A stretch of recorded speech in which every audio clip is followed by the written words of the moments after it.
Hey everybody, Scout Crafty here again, TGIF. Thank God it's Friday. Hope you're having a great week, and I hope you're looking forward to a great weekend. I have an excellent episode planned for you today. Good friend of the show by the name of Jeff Kindron last year got in contact with me, and he said, John, I got a wrench that I think it would be great for the channel. So he sent it down, and it's funny, he sent some other stuff down with it too. And it kind of got mixed up in the mail. Let me show you what I'm talking about. Looking forward to this project. Let's get started right away. Okay, so funny story with the two. Jeff had two boxes that he was sending out, and the labels got mixed up. And somehow, and I know I've done that before, a box went to Florida to his buddy John. A box went to me, and we each got each other's box. So we sent it back to each other. And this thing has been, and Jeff only lives upstate New York. So the funny thing is, this has been up and down the East Coast before it got to me. This is some of the other stuff besides the wrench that he sent me. Really great stuff. Look at this. A new old stock. This is for the regular, I guess, for your rigid pipe wrenches and stuff. These are hard to come by, and they're not cheap. So new old stock of that. And he obviously, Jeff's been watching this show for a long time. He knows I'm a freak for hardware.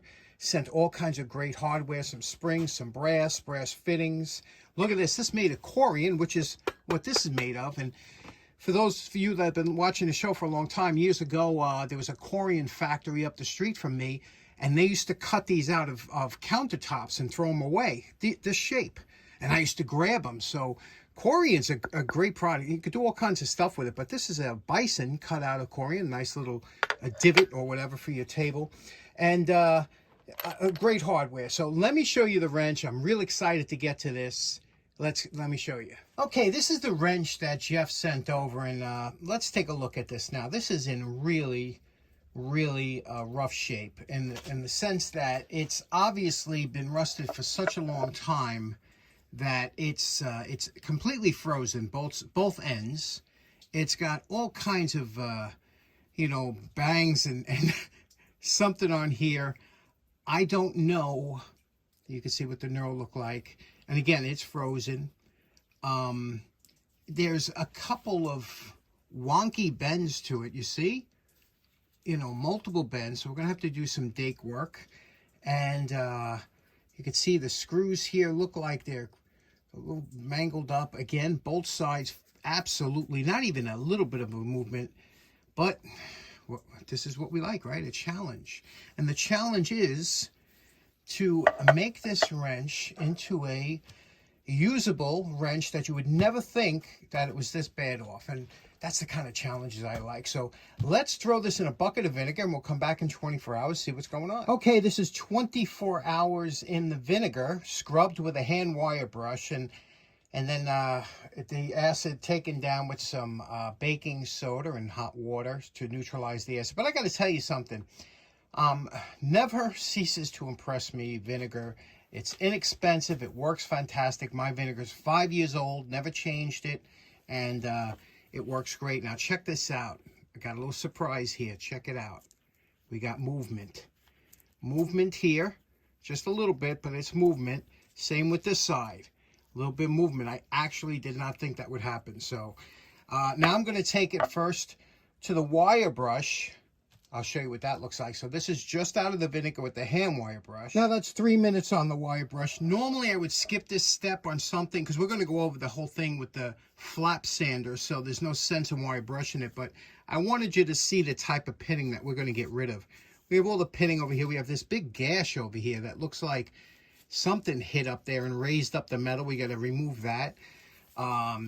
Again, the jaws are locked. This got some movement, but the jaws are locked. We're going to have to pry them out. And you can see how things are going. So the first thing now we're going to do, you can see what it looks like. It's coming along, is we're going to saturate this with 50-50 acetone and transmission mix. And we're going to try and get this to move. And then we're going to try and work on these screws now. That is a hard thing. I'm trying to... We'll hit it with a little heat and everything, but getting those screws out are going to be tough. Okay, we hit it with a lot of 50-50.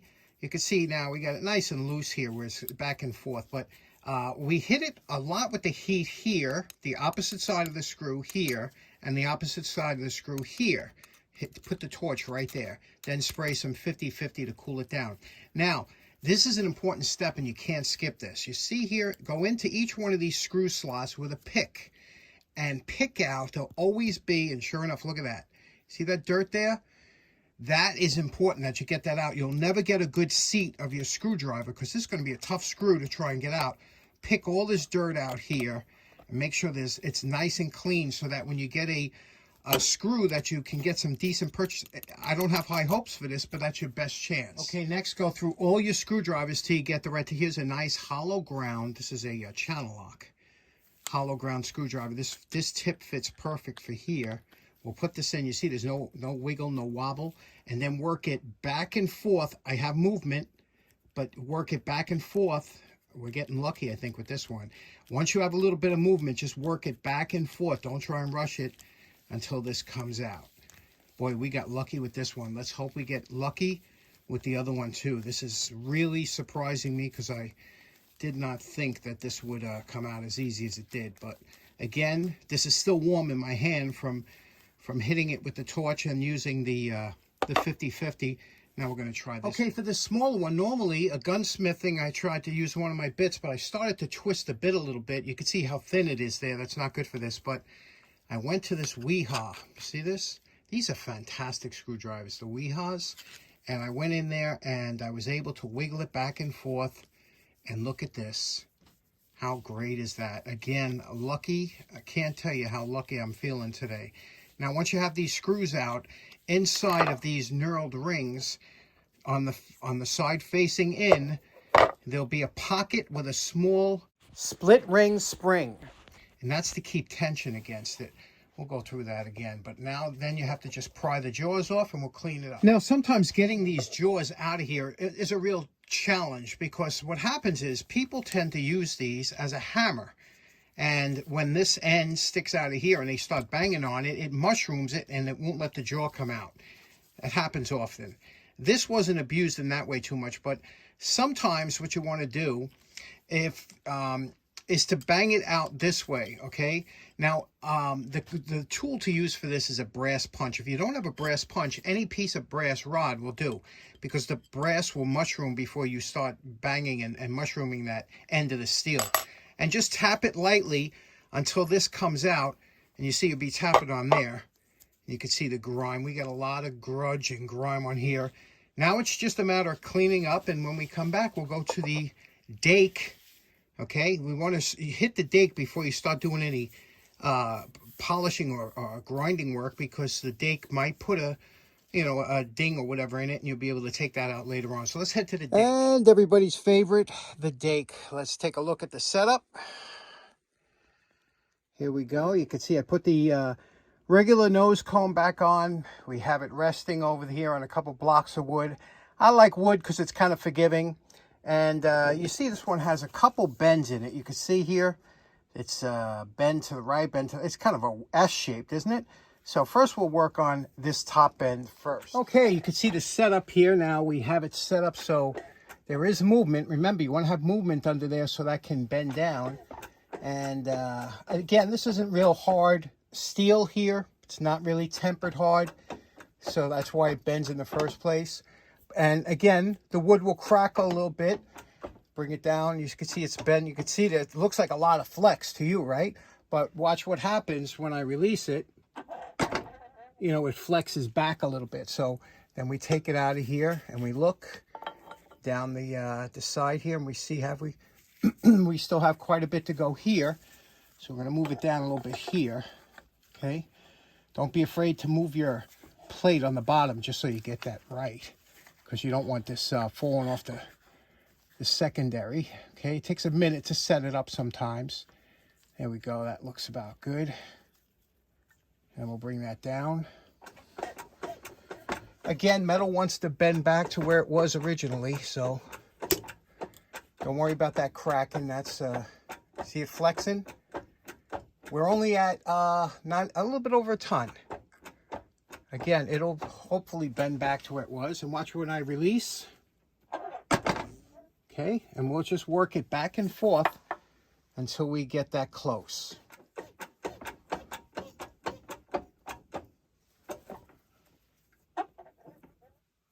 funny, this wrench isn't as springy as many of the other tools I work on. It seems like it's kind of more malleable, but you can see how nice and straight it's coming, right?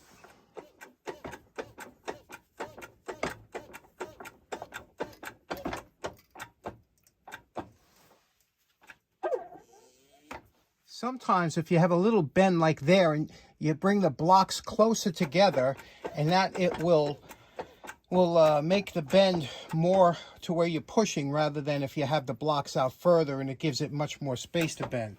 So you kind of you direct your pressure over what you think is the bend here. But you can see we're working it back. It's getting there.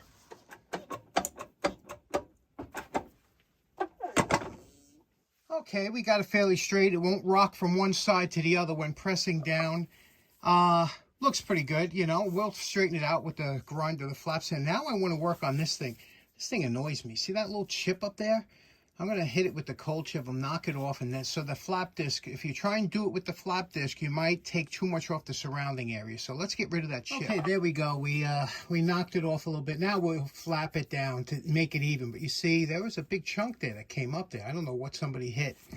Secondly, all these parts are available, replacement parts for the Crescent wrenches. And you can see why. This here, you can see the tooth is chipped off on that smaller joint. See that right there? And there's nothing you could do about that. I mean, it's now the piece is considered worn out.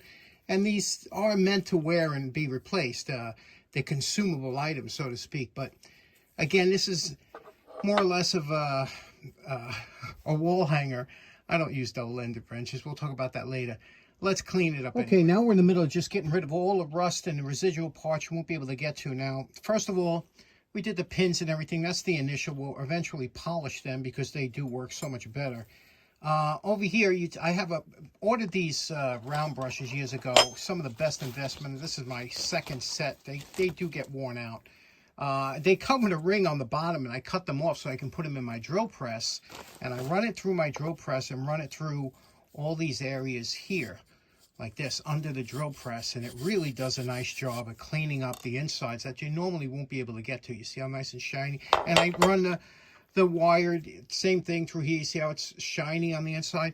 You have to get rid of all that residual dirt and rust before you start to, and you get your fittings right too, to make sure that these will fit in. See how this fits in now, but it's not closing?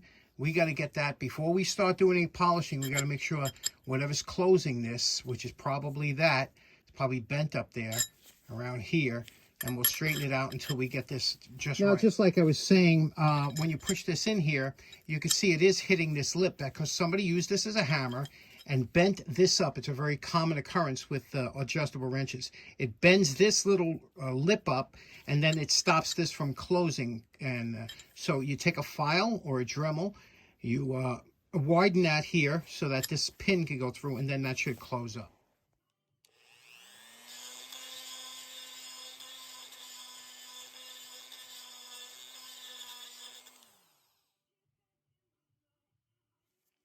Okay, you see we took that little bit of lip off there from somebody banging it, and look now.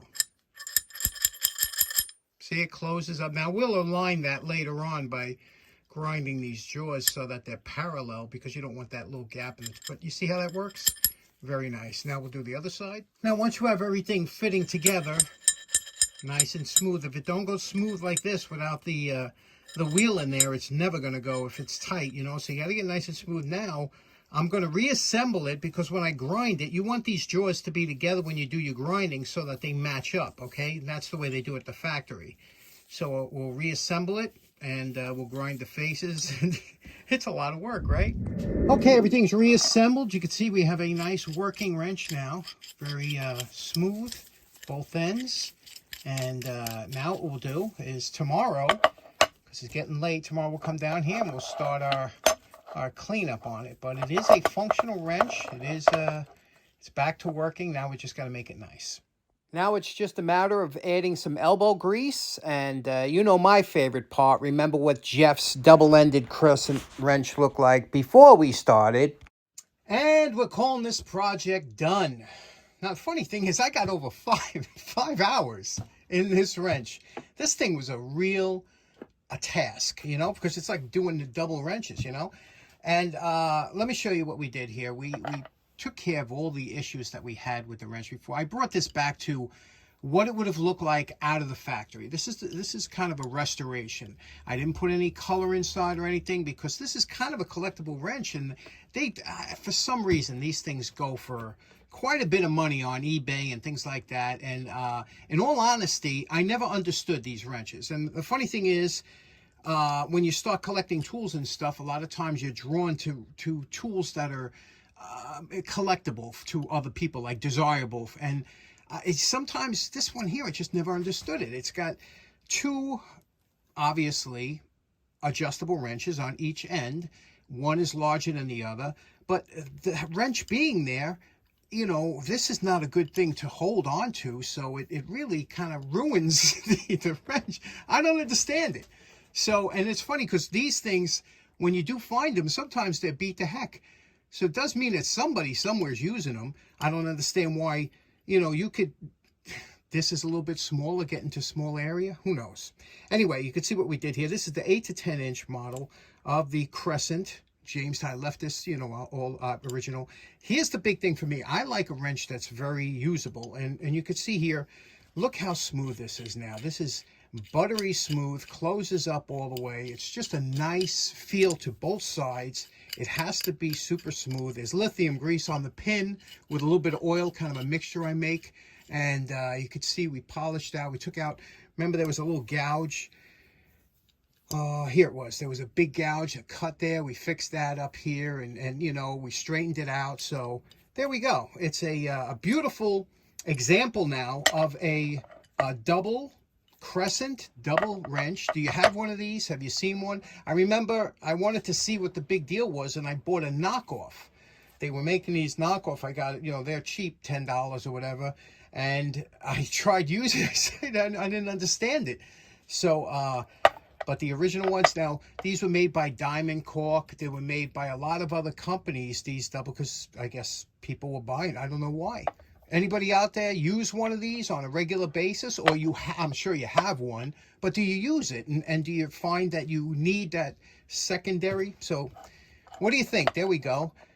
Jeff, thank you so much. This is was a great project, a lot of time, but what do you think of the restoration here? Okay, so in closing, very special thanks to Jeff for sending down those great things. I know he sent down a bunch of great stuff, including the wrench that we did, but I got to tell you, one of my favorite things he sent down this thing of maple sugar. He says a neighbor makes it, and I guess it's made from maple, the sap of a maple tree. It's just like the syrup is. They probably boil it down till it makes a dried sugar.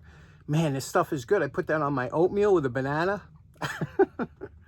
Oatmeal, banana, and maple sugar. Oh, man, that was sweet. Anyway, Jeff, thanks again, and I hope you enjoyed today's project. Hope you have a great weekend. Take care now. Bye-bye.